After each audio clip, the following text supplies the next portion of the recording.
I just want to say, Rocco's food, 5 minutes, it was delicious. It really was. The smokiest dish of the year, but delicious. As one of the supernatural sisters on the TV show Charmed, our next guest stars with someone who is very near and dear to my heart. Have a little look. He was not hitting on me. He was too. He was practically drooling on you. Okay, first, I'm married. Secondly, he's a salesman in a woman's shoe store. What are the chances he's not gay? Who cares? Just enjoy. That's our new mantra, right? Still, maybe Paige is right. I don't think this new look is me. I think you look hot. Easy, sis. Don't creep me out. Hey, we're not sisters anymore, remember? We're cousins. Still creepy. Oh, yeah. Wow. Please welcome Holly Marie Combs.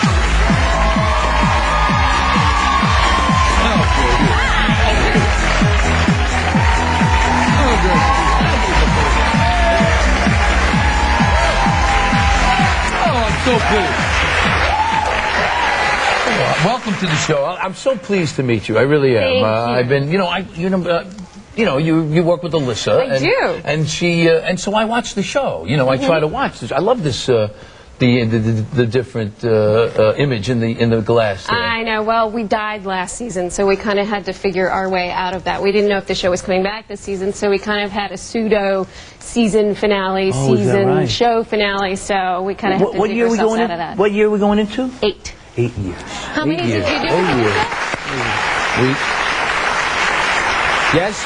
Who's the Boss was 8 years. Was it? Yes. Oh, I might beat you. Yes. Well, I think you should, well, by the way, I have to say, just for Alyssa, of course, to have 2 shows that go 8 years is an incredible thing. And she's kind of in need of a vacation, I think. Is she? How is she? How is she? She's doing great. She's actually in Houston at the Astrodome handing out debit cards to people who are in need. She's a terrific kid. Yeah. She's a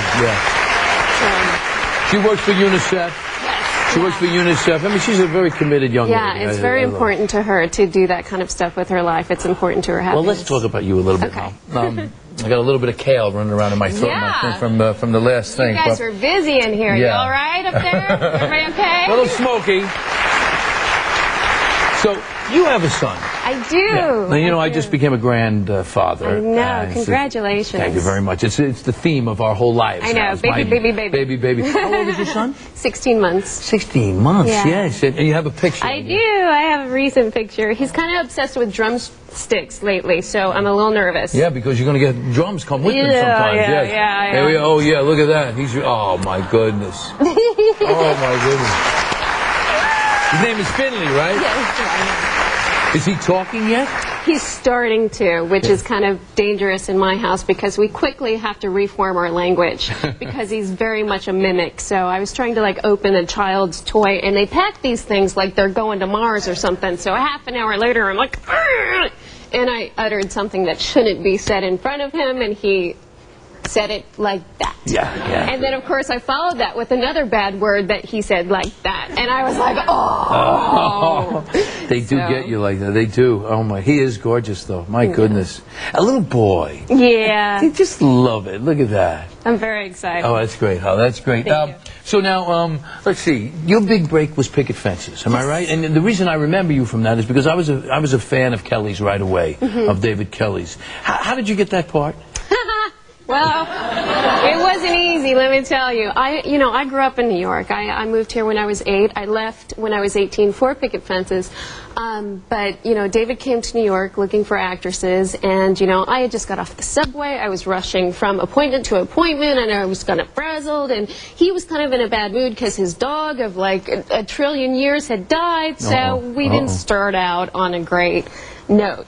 And so he looked at me at the end of my audition and said, I don't think you're right for this because, the way I wrote the character, she just has a really big heart. And I looked at him, I said, what are you doing in New York City? And he was like, well, so we didn't get off to the best start, but then he called me back a couple months later, and because, he couldn't find anybody else, apparently. But you made an impression. You also made an impression on and he said, you should be flattered. And I said, oh, really, why?